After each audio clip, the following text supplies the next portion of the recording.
Around Dodge City and in the territory on west, there's just one way to handle the killers and the spoilers, and that's with a U.S. Marshal and the smell of Gunsmoke.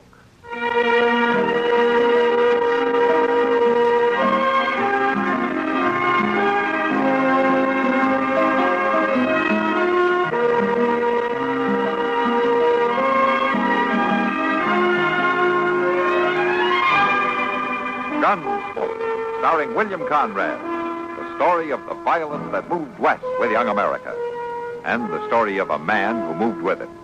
I'm that man, Matt Dillon, United States Marshal. The first man they look for and the last they want to meet. It's a chancy job, and it makes a man watchful and a little lonely.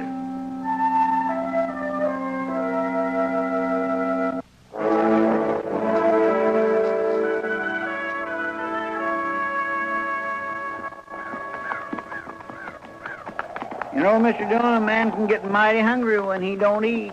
30 more miles and we'll be in Dodge, Chester, then you can eat to your heart's content. Yes, sir. Listen, that wind comes up again and freezes us to death. Well, that didn't freeze us to death last time. Well, that was just 'cause we was lucky enough to find that sodbuster shack. I couldn't have stood another 2 days of wind and cold like that. It aged me something awful. Aged you? Well, freezing's supposed to keep you the way you are, isn't it? I'm too wore out to joke. Well, I'll admit that was about the worst blizzard I ever saw. But it's behind us now. We can forget about it. Forget about it. Still starving in there. Hey, look yonder, Mr. Dillon. Yeah.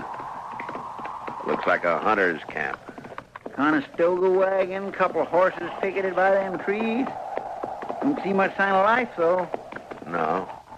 But with them horses there, there's got to be somebody around. And it's been 20 below for 3 nights now. They could have frozen to death.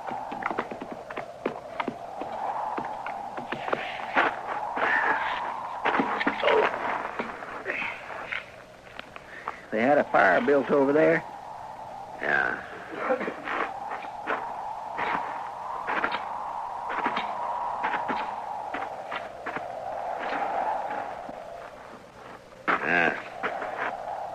These ashes weren't made today. Or yesterday, either. Well, ain't there a soul here, Mr. Dillon? Yeah, maybe they got caught out on the prairie when the blizzard hit. Sure does look that way. Yeah, I don't know how that team is still alive with nothing but that wagon for protection. Poor old things don't look none too lively. Well, you can't blame them. Get your hands up. Both of you.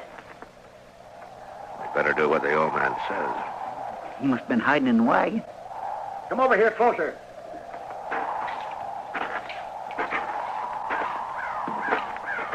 Now stop right there. This your camp, mister? Of course it's my camp. Now you two drop them guns. We got our hands up. That's enough, isn't it? You do what I say. I ain't taking no chances.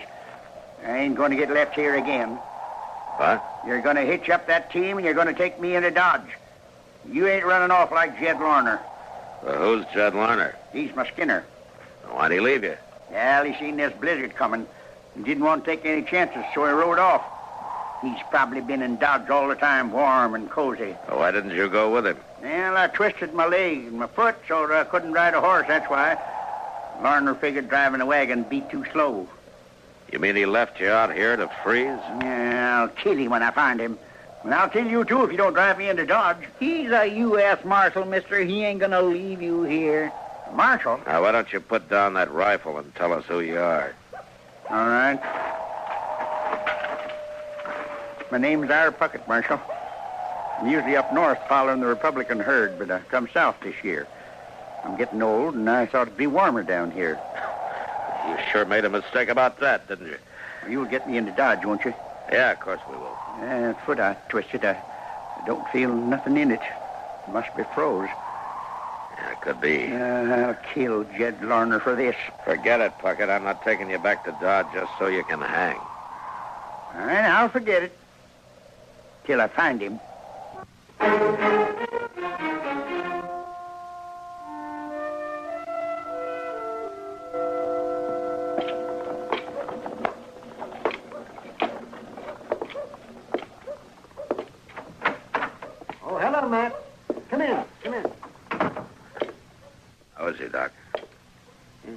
Pucket? Oh, he'll be all right, man. In time. Oh, then his foot wasn't so bad after all, huh? Yeah, didn't have much foot left when I got through him. Oh. Yeah, but he'll be able to walk with a cane. But his buffalo hunting days are over. Uh-huh. Does he know that? I told him. You know, Ira Puckett's a proud man, Matt. He's a little too proud. Now, what do you mean? Well, what he hated most about this Jed Larner leaving him on the prairie wasn't the fact that he might have died, but that he was helpless. And a man like Puckett can't stand being helpless. Oh, I see. And now, all crippled up, he's a bitter man, Matt. Well, he'll get over it. Man can get used to most anything in time. Yeah, no, I got my doubts about Puckett. He won't even admit to how old he is. Yeah. What would you guess, Doc? Well, he's past 70 anyway. He's in the back room there, Matt, if you want to see him. All right. I'll come with you.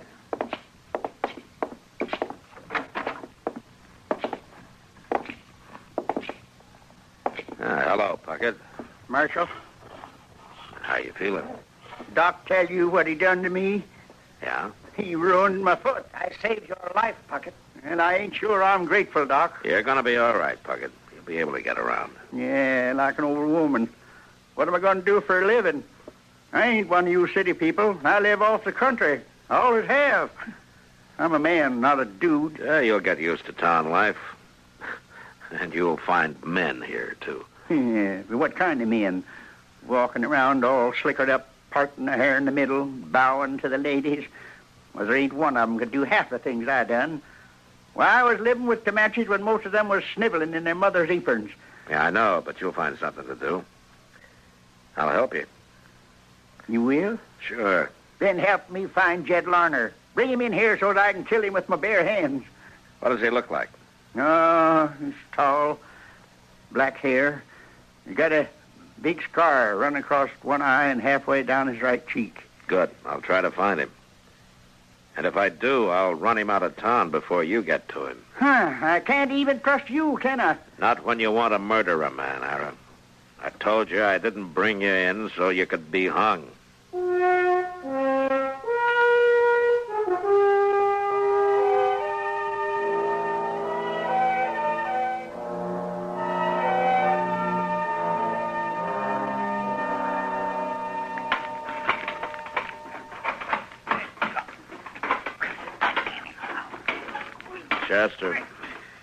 Chester, you're gonna ruin that. Ruin what? Well, that stick of wood, of course. You're gonna wreck it banging it on the stove that way. Well, it's too big. It don't fit. Well, why don't you forget about it? It's too hot in here anyway. Yes, sir. The cutting stove. You know, Mr. Dillon, I was thinking. Yeah, what? Well, with a whole new year starting, it might be we could maybe get a new stove. You know, like one of them I showed you in the Granger catalog last week. Uh-huh. Oh, just think how fine it'd be to have a stove that don't smoke. Well, if you ever shook that grate down, maybe this one wouldn't. Shake the grate? Well, Mr. Dillon, I carried the ashes out just this morning. Hello, Mr. Puckett. I want to talk to you, Marshal. Sure, Ira. Come on in. Sit down. Sitting down ain't going to help nothing. It ain't rest that's going to toughen this foot up. I can talk standing anyways. All right, stand. Now, where's Jed Larner? Ira, aren't you ever going to forget about him? Not likely. We might as well. He ain't been saw since we brought you in here 6 weeks ago. Well, if he was any kind of a man, you'd go find him for me. Would you like me to cut his throat for you, too? Don't you make fun of me. Now, calm down, Ira. Nobody's making fun of you. If I was 20 years younger, I'd give him a real tussle. I expect you would. I did well enough. I'll do it yet. Doggone it, we're only trying to help you, Puckett. Yeah, well, I don't need any help. Not unless you're going to help me find Jed Larner. I'm not going to do that. Well, shouldn't have expected it from a no dang lawman. I'll find him myself. You wait and see. My gracious. Well, he sure did get upset, didn't he? He's got a lot of pride, Chester. And it's going to get him into trouble yet.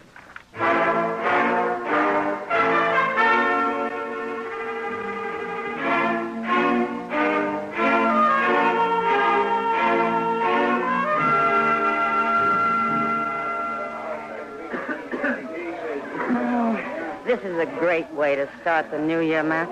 No? Oh, what do you mean, Kitty? Well, all last year I was hoping maybe I'd be in San Francisco by now. San Francisco? Yeah. You never told me. What would you have done about it? Well, nothing, I guess, but why San Francisco? No blizzard, no dust, no cowboys. Ah, but they got fog. And all those sailors and miners aren't any gentler than these cowboys. Yeah, I know.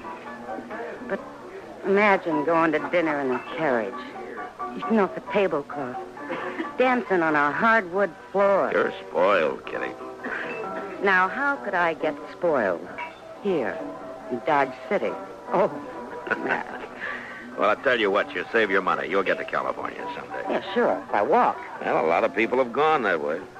Who do you think I am, Sacagawea? Ah, now there was a woman. Yeah? You know, I always had...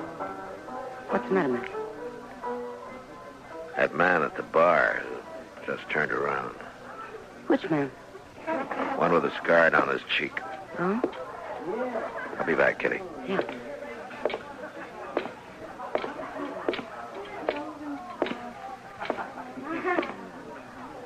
Well, evening, Marshal. Good evening. What for you staring at me, Marshal? Your name Jed Lerner? What if it is? How long you been in town, Lerner? About an hour. Something wrong, Marshal?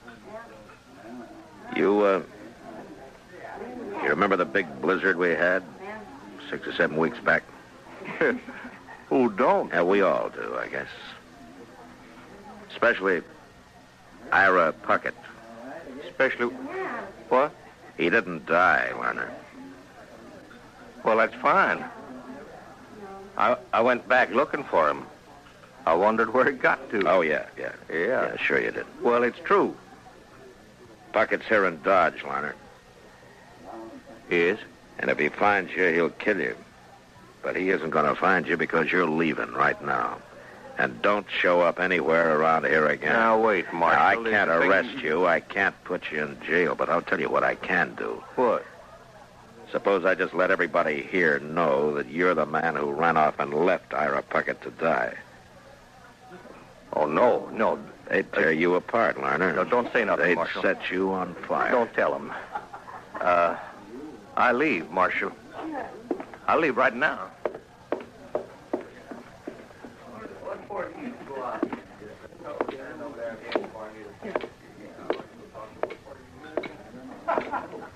Well, you got rid of him in a hurry. Well, I just saved him from being shot and Ira Puckett from hanging for it. Oh, that was Jed Lerner. Uh-huh. He's the one that ought to hang. He didn't mean to kill the old man, Kitty. Well, what's the difference? Well, legally there's some. Enough to give Ira his foot back? You're kind of hard to argue with, aren't you? Why? Because I think straight? Why don't we talk about San Francisco, huh? No, I've changed my mind. I think I'll go to New York. I don't think I'd... Oh, I got to talk to you. Yeah. He looks awful mad. Good thing he isn't armed. You can always find a gun. You done it, Marshal. It was you, wasn't it? You saw Jed Lerner, huh? Yes, he jumped on his horse and rode out of town before I could stop him. And I had to stand there and watch. I didn't even have a rock to throw at him. Why'd you do it, Marshal? What'd you run him off for? To save you from hanging? Well, I'd rather hang and live this way. I wasn't born to become a helpless old man. The least you could have done was let me fight my own battle like I always did on the plains. You took my manhood away from me, Marshal. Oh, Ira, you're living in town now among people. Why don't you get used to it? All right. All right, I will. I'll start living like you town people. Are you going to get a job? You bet I'm going to. I sure am. And it's going to pay me a lot of money, too. What do you mean? You will find out, Marshal, when it's too late. Morning, ain't it, Mr. Dillon? Yeah, thanks to that wind we had last night. Well, it kept me awake. Uh-huh. All night? No, sir, I wouldn't say that. Not all night. Hey, look over there by the bank. Ain't that old Larry Puckett? Yeah. That's the first time he's had his team and wagon out. Where do you suppose he's going? Right now, he's gone into the bank. What's he carrying that shotgun for? He can't go hunting in the bank, can he? Yes, he can, Chester. Hmm? Come on.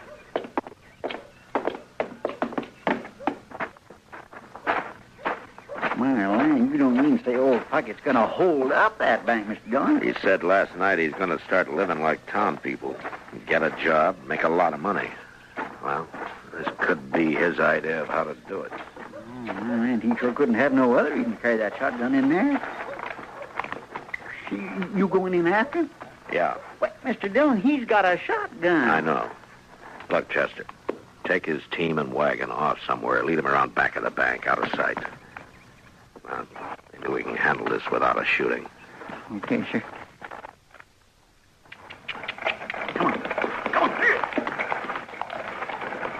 Hurry it up, Chester. He's coming out. Yes, sir, I'm long gone, Mr. Dillon.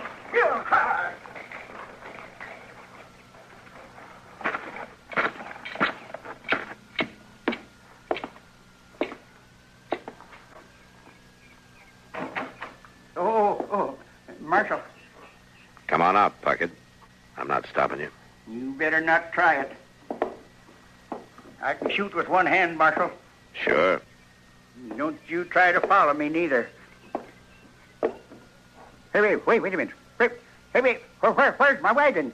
Where's my team? You're in a bad fix, Puckett. Somebody stole them. Well, I can't get away without any team. No, you can't. So you might as well give up. You done it. You're behind this, Marshal. Are you going to shoot me? No, I shouldn't I? Because you're in enough trouble already. And shooting me won't help a bit.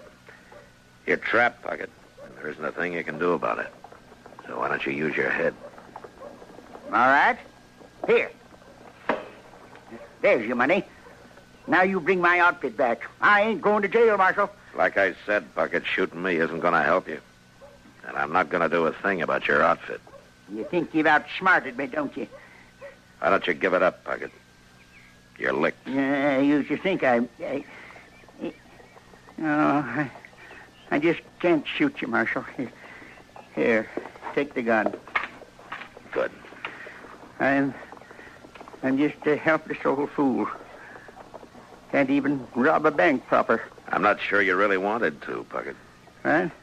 All you wanted was to prove something about that manhood you think has been taken away from you. But you sure picked a foolish way to do it. Yeah, I reckon I did. Goodness me, I thought he wouldn't never give up. He didn't have much choice, Chester.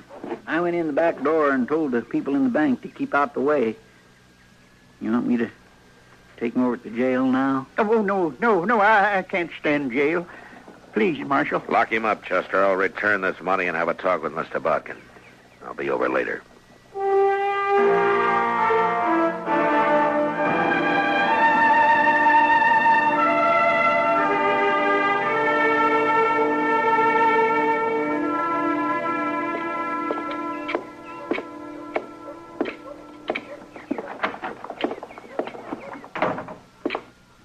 I thought I told you to lock him up, Chester.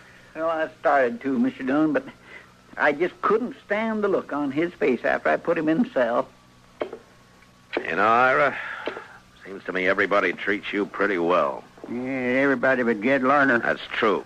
But Chester and I bring you in. Doc saves your life. I keep you from hanging, and if I hadn't outsmarted you at the bank, you'd probably be lying dead somewhere now. It seems to me that everybody's gone to a lot of trouble for an old man full of a lot of foolish pride. Now, what do you think? Yeah, I've been thinking, Marshal. Sitting here thinking. And you know what? You're right. But I'm afraid it's too late now. No, it's not. What? I explained everything to Mr. Bodkin at the bank, and he's willing to drop any charges against you, but on one condition. What's that? Well, to be honest with you, it was my idea, but Mr. Bodkin agreed. You got a job here, and you quit being so doggone ornery. Otherwise, you're going to go to jail. Oh, but what can I do with this crippled foot? Well, seeing you're so handy with a shotgun, I think Jim Buck might hire you to ride messenger on the stage. You think so? Well, he told me he would. You went and saw him? And it doesn't take any walking, Ira. Now, how about it? Fine. I never had a job like that.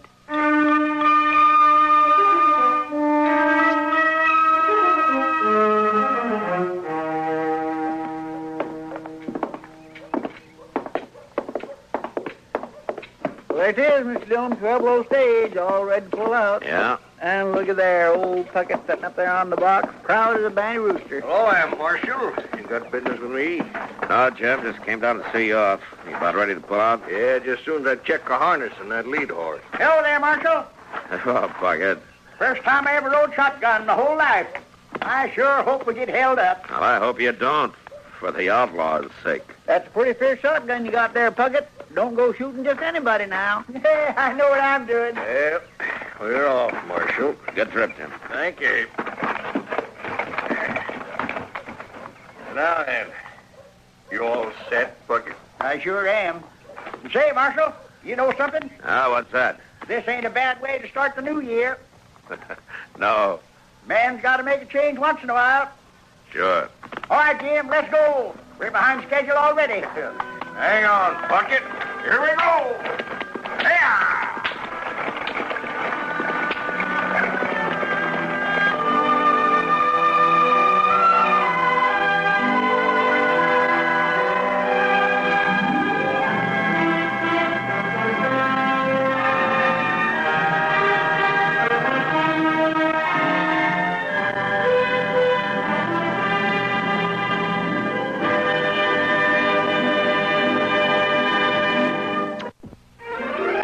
Gunsmoke. Produced and directed in Hollywood by Norman Macdonnell, stars William Conrad as Matt Dillon, U.S. Marshal. The story was specially written for Gunsmoke by John Meston. Parley Baer is Chester, Howard McNear is Doc, and Georgia Hawkins is Kitty. This is George Walsh inviting you to join us again next week when CBS Radio presents another story on Gunsmoke.